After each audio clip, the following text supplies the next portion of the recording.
Hi, everybody. This is Dave Prentiss from the New Bedford Symphony Orchestra, and I'm here with Yaniv Dinur for another installment of our world-famous 3 to Get Ready interview series. Hi, Yaniv. Hi, Dave. So you're in Milwaukee, right? I'm actually in Atlanta at my in-laws. I'm dropping my wife and baby with them while I'm away in New Bedford. Oh, okay. And so you're going to be heading out pretty soon, I understand. Yes, in 1 hour. In 1 hour. Okay, so we're not going to do... But I have time. You have... That's how your conducting life is like, right? You're just always ready to jump on a plane.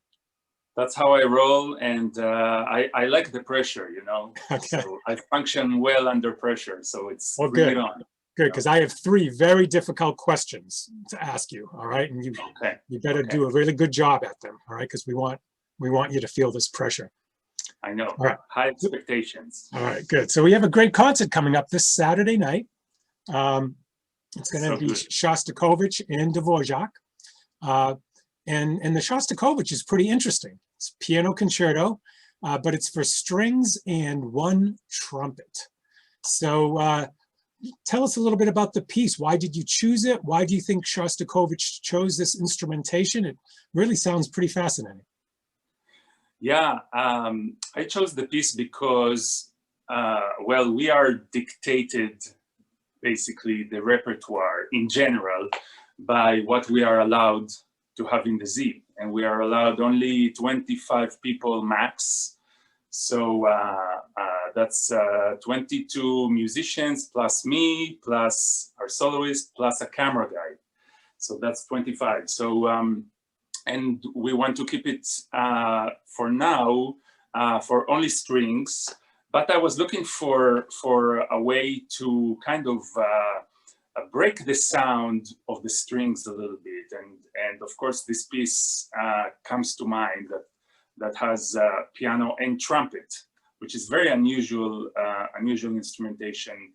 I think Shostakovich in general in his music was looking for ways to make new sonorities constantly. If you listen to his symphonies, which are written for very big orchestra, sometimes for a period of time he just uses 2 instruments out of the orchestra. So everybody else is sitting there, you know, and waiting while only 2 instruments are playing, like I don't know, celesta and harp, you know, just to make this unusual sonority.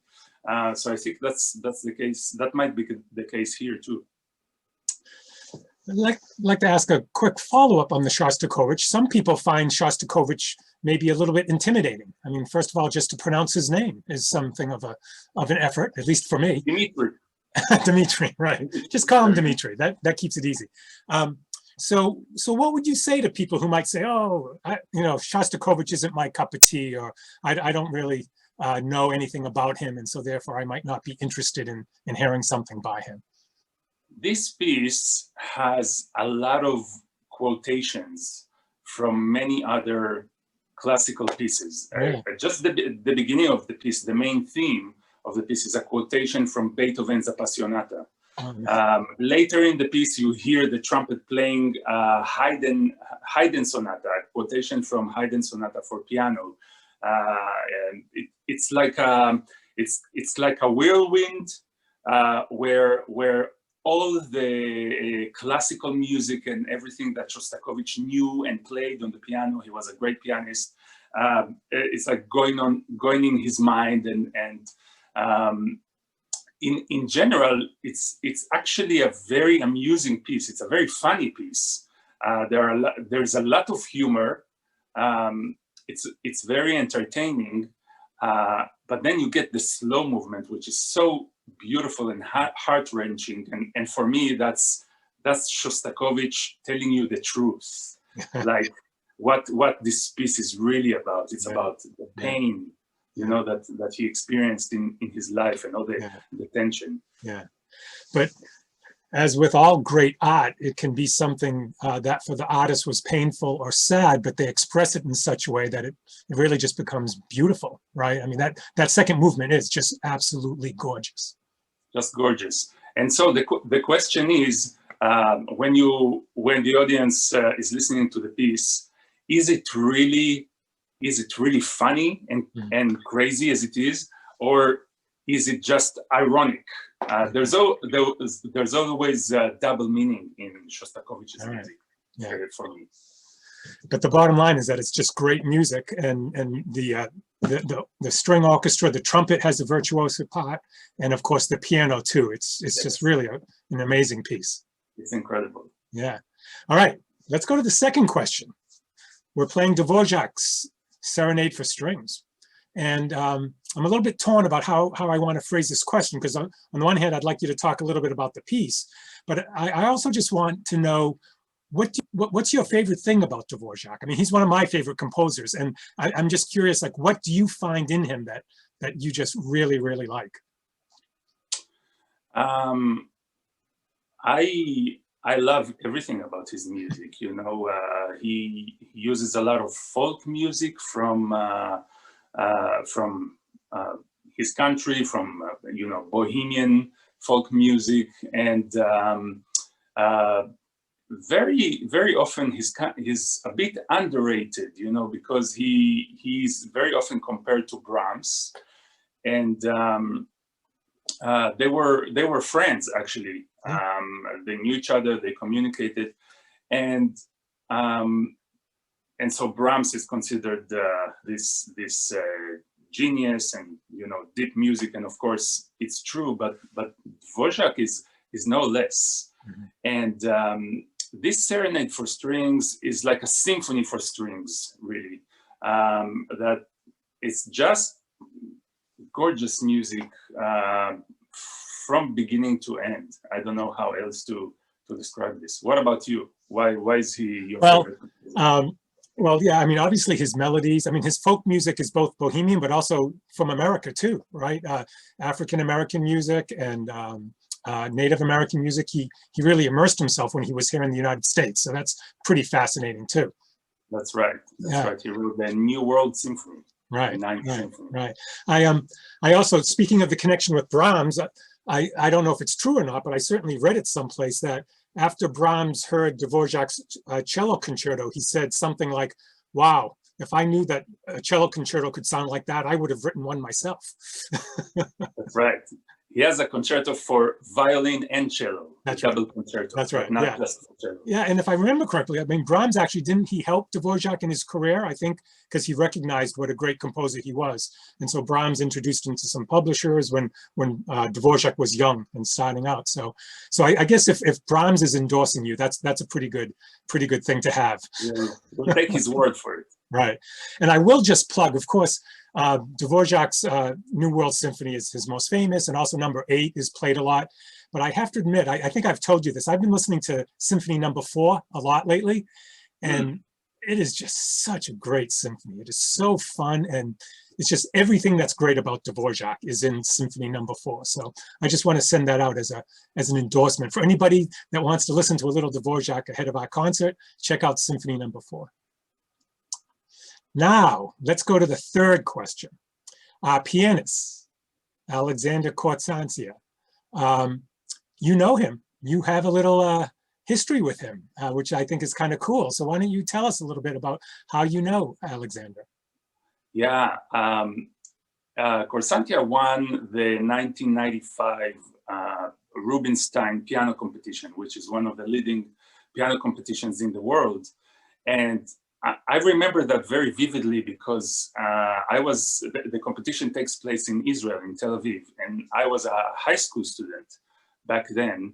And it seemed to me like the whole country was ecstatic about him. So I listened to him in many concerts, and I remember he came one time to play in my high school, and we had a Q&A with him, and I also played for him a couple of times in a masterclass. one time I also tried to sneak into one of his piano recitals in Jerusalem with a bunch of my friends, and we got caught. Not only that, it was a bit of an embarrassing moment because we tried to sneak in from backstage, and we ran into him right before he was going on stage. But he was so nice, and he asked the organizers to let us in. And he's such a special artist, so charismatic. He like draws you into him while he plays.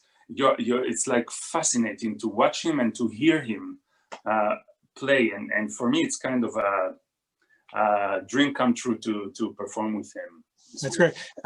So this will be a little bit of a reunion. Was the last time that you met him when you were trying to sneak into his concert? I think I met him a couple of times later as well. And yes, we haven't been in touch since then. I've been following him here and there, but yeah, I just want you to know that we have really good security at the Zeiterion. So unless you have a ticket, we're not going to let you in this time either. Okay. I think, let's see, I think I can find a way to sneak in. All right. You know all the back doors. I just want to comment on that story that you just said. First of all, things that I just think are fantastic. One is the whole country was excited about a pianist. I think that's a pretty cool thing.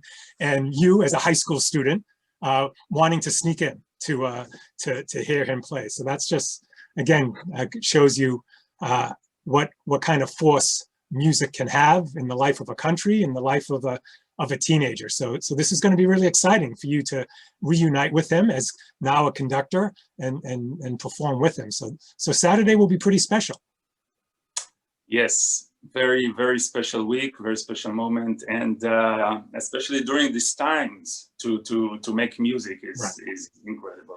Exactly, right. Let's not lose sight of the fact that a lot of people, all of us, are under pretty tough circumstances, and there's a lot of stress in our life and anxiety, and having an opportunity to come together to make this music and share it with others is really what the New Bedford Symphony is here for. And so Saturday night will really be something that we're all looking forward to.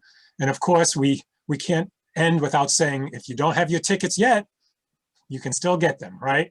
Just go to the Symphony website and you can get your online ticket, and then we will send you the link so that you can watch the concert virtually. We also have it set up so that you can watch it more than once. You can pause it if you have to take a break, and you could also wait. We'll send you the link Saturday night, but if you wanted to wait and listen to the concert on Sunday, you can do that too. So there's a lot of flexibility that comes with the virtual concert. So even though we can't be together in person, we can take advantage of what we can with this type of presentation. All right, Yaniv, well, thank you so much for your time. Hopefully you have enough left to get to the airport on time. Oh yeah, I mean, we can keep talking. Really? Oh, well, maybe you should do some chores for your in-laws before you leave. Make sure you clean up your room and everything. Yeah, I think I need to leave. All right, Yaniv. Great talking to you, and we'll see you soon. Okay? See you soon. Bye-bye.